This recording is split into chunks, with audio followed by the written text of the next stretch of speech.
Los variadores PowerPlug 525 traen integrado la función de PD dentro de su software o sus parámetros, la cual nos va a permitir realizar un control de diversos procesos, ya sea en sistemas de presión constante, sistemas de flujo constante o un sistema de tensión mecánica constante, como vamos a ver más adelante.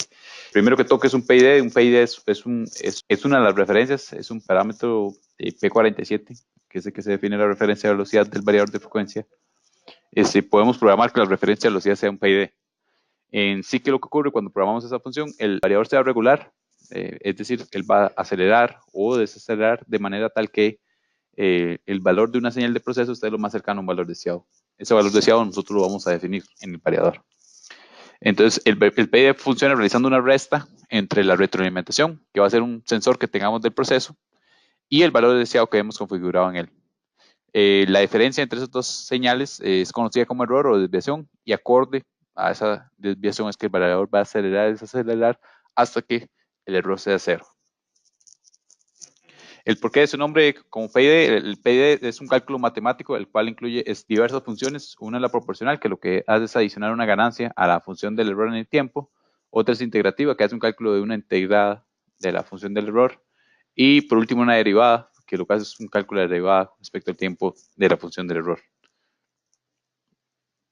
En el caso del PowerPlug 525, apéndice F, donde se explica todo relacionado al PID, se incluye dos tipos de PIDs.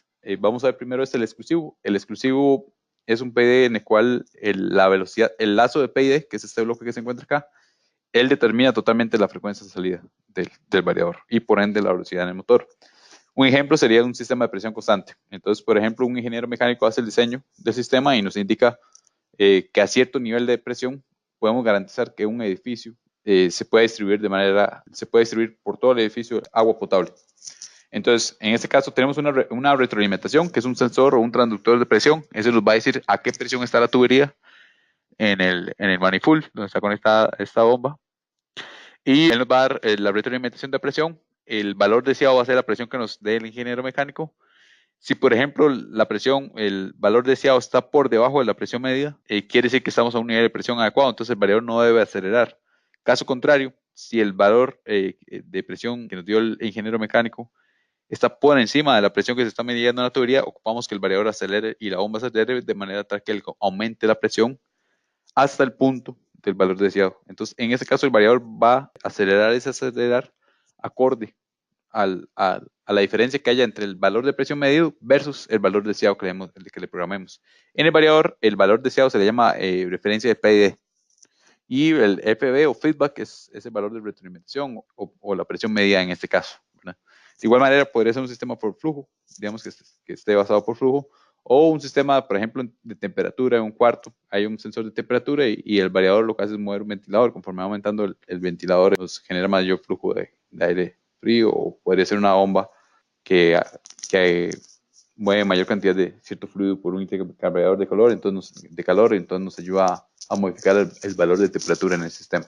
Entonces pueden ser diversas variables. En sí, en este caso lo que hacemos es que el variador modifica el PID, determina la velocidad basado en una señal que nos va a dar la retroalimentación de cómo está el sistema. El otro tipo de PID que está en el manual de usuario del PowerPlug 525 es el de ajuste. En este caso, el valor de la salida del PID lo que hace es sumar y restar la velocidad sobre un valor de referencia maestro, digamos, que tiene el sistema. Entonces, por ejemplo, el sistema de bobinas, hay una velocidad a la cual este sistema debe una velocidad nominal del sistema, o que se define por una velocidad maestra. Y el PD lo que va a hacer es acelerar y desacelerar sobre esa velocidad maestra, o sea, hacer un ajuste sobre esa velocidad maestra, de manera tal que ese de carga o este dancer que se encuentra acá se ubique siempre en la posición central. Si se ubica siempre en la posición central, garantizamos que hay una tensión constante en el sistema. Si, por ejemplo, este eje tiende a ir muy rápido con respecto al primero, va a tender a tensarse. El hecho que se tienda a tensarse podría dañar el producto o abrir el producto que estamos transmitiendo. Caso contrario, si más bien este eje va muy lento con respecto a este otro y tiende a aflojarse mucho, puede ser que no se arrolle de manera compacta que lo deseado, digamos, en esta bobina.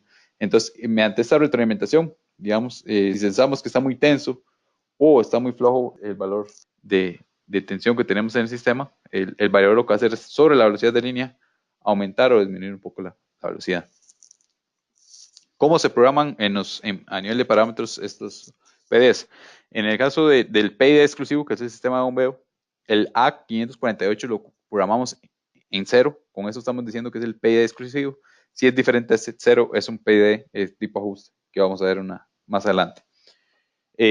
Para habilitar el PID, ocupamos programar el P47, que es la referencia de velocidad, en la opción 11. Y con eso estamos definiendo que la referencia de velocidad va a ser un PID. Después hay que definir el valor deseado o valor de referencia. Si es un punto fijo, vamos a asumir que, por ejemplo, el ingeniero mecánico nos dijo que ese sistema a 80 PSI podemos garantizar que funcione adecuadamente. Y vamos a asumir que el sensor que tenemos acá es de 0 a 100 PSI. Entonces, un 80% de ese sensor sería 80 PSI. Entonces, en el A459 lo programamos en 0 para decir que es un valor constante. Y en el A464 programamos en 80. Con eso estamos diciendo que son 80 PSI. El siguiente parámetro que tenemos que configurar es por medio de qué señal vamos a recibir la retroalimentación. En este caso son sensores de 0 a 10 volts, entonces lo programamos el 460 en la opción 0.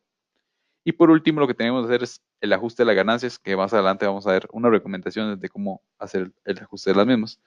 Acorde al ajuste de las ganancias, el variador va a acelerar de una manera más rápida o más lenta, digamos, va a responder de una manera más rápida o más lenta cuando se presenta el error. En el caso del PID de ajuste, en el A458 se programa diferente 0. Hay una lista de opciones. En ella se define cuál es la señal maestra, digamos, a programar en el variador de frecuencia. Acorde a la señal, si es una señal de 0 a 10 volts, escogemos una opción. Si es una señal de 420, escogemos una opción, etc.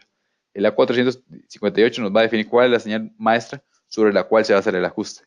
Después, los otros parámetros son muy similares al anterior. El P47 tenemos que programarlo en 11 para que sea PD.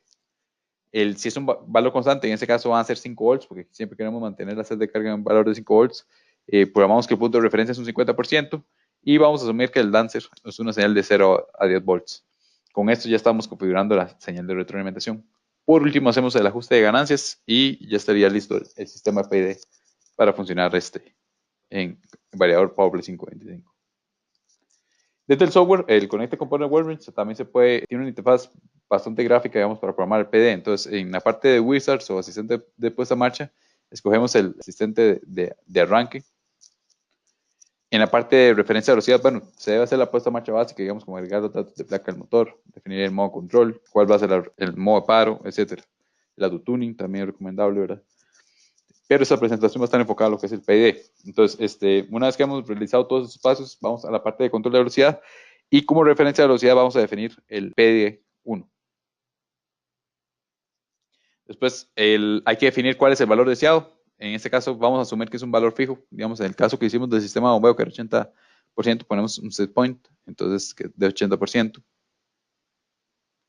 Después el feedback, cómo va a ser la señal de retroalimentación, si es un sensor de 0 a 10 volts o de 420, es donde lo seleccionamos. Entonces, en este caso se asumió que es una señal de 420 mA. Después, en el caso del sistema exclusivo, en esa opción del trim es el término en inglés para ajuste. Entonces, si estamos haciendo el PI exclusivo, ese es el A458, lo programamos en 0. Si, por ejemplo, es una señal de 0 a 10 volts, se programa esta opción. Digamos, si fuera la señal maestra o si es una señal 420 o es por red, etcétera, o es un encoder. Esas son todas las opciones que tenemos disponibles en caso que estuviéramos haciendo la programación del sistema en tipo ajuste.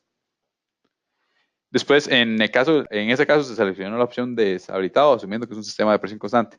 Después vienen las ganancias proporcionales, integral y derivativa del PID, que más adelante vamos a ver. El manual de usuario da una guía de cómo hacer la sintonización de esas ganancias. Y ya con eso estaría listo el PD. Él trae ciertos parámetros adicionales, por ejemplo, una banda muerta, que esta banda muerta es un porcentaje en el cual él va a ignorar el error. ¿Okay? El preload es una opción para hacer es similar a lo que tienen los arrancadores suaves, como un kickstart. Entonces, aquí le programamos un valor para que él haga un arranque inicial a cierto valor de frecuencia, digamos. Entonces, es para romper inercias, digamos. Que tal vez en una bomba no es necesario, dado que es una carga muy liviana, ¿verdad? Una carga de par variable. Y por último, invertir la señal de error. Eso es por si ocupamos que la señal de error, la señal sea invertida totalmente. En este caso no es necesario, entonces lo dejamos que no se invierta. Entonces son 3 parámetros adicionales. De igual manera, esto vienen explicados en el apéndice F del manual de usuario del 525. Aquí en un resumen, para un sistema de presión constante, ¿verdad? Nuevamente, se asume que el A558 es igual a 0 para que no tenga la opción de ajuste. Y aquí en un ejemplo, resumiendo cómo se podría programar el PD. Aquí definimos el valor deseado, de momento es en 0, habría que ajustarlo al valor que nos indique el ingeniero mecánico. Por último, las pautas para ajustar las ganancias están en el apéndice F. Entonces viene un paso a paso de cómo hacer el ajuste. Inicialmente se ajusta la ganancia proporcional, se programa la integral y la diferencial en 0 y conforme a los tipos de respuestas que tengamos en el sistema vamos modificando, ya sea seguidamente vamos modificando la ganancia integral y por último la diferencial. En muchos sistemas con solo la integral y la proporcional se logra alcanzar la respuesta deseada. La integral puede ser que nos ayude a hacer una respuesta un poco más rápida, digamos, como esta que se muestra acá. Se llega a un tiempo mucho más corto el valor deseado versus este tipo de respuestas que es una respuesta un poco más lenta, ¿verdad? Sí tiene un poco de sobrepaso, no obstante, se llega al valor deseado en un menor tiempo. Entonces, esos son los diferentes tipos de PDA que tiene Power 55. Para mayor información pueden consultar el apéndice F de manual de usuario. Ese es el número de publicación de manual de usuario del 525. Este código lo pueden escribir en cualquier explorador de internet y les va a dar la versión PDF del documento.